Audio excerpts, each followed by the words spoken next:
Gusto mo ba na siya ay magagayuma? Yung sobra siyang mapabaliw sa pagmamahal niya sa iyo at habang buhay, ikaw at ikaw lamang ang mamahalin niya. Kaya kung gusto mo ay gawin itong ritual na ituturo ko sa inyo ngayon. Gawin ito sa mabuti at hilingin ng buong puso.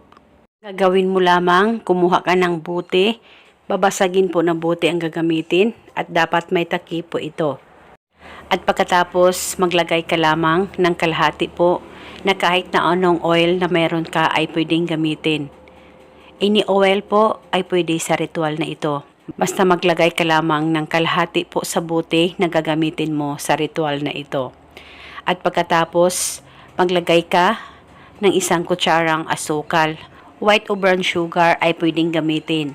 At dahan-dahanin nyo lamang po ang paglagay ng asukal sa buti hanggang sa maubos po ito. At pagkatapos mo nang malagay lahat, kumuha ka ng papel at panulat, isulat sa papel ang kanyang tunay na pangalan at apelido ng 3 beses. Dapat alam mo ang tunay na pangalan ng mahal mo o ng target nang sa ganon mapadali po ang talab nito. At pagkatapos, i-roll ang papel o itupi at saka ilagay ito sa bote na inihanda mo.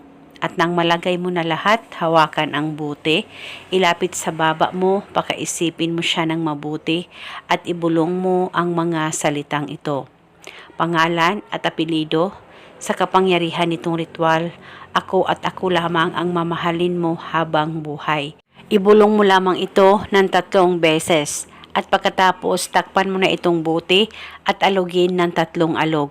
At pwede ito dalhin kahit saan ka man magpunta at pwede ring itago dyan sa damitan mo o kung saan safe na walang makakakita at makakaalam.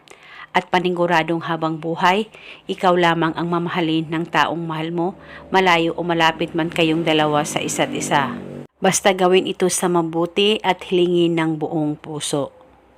At ito muna sa ngayon, maraming salamat po sa panonood. May God bless us all.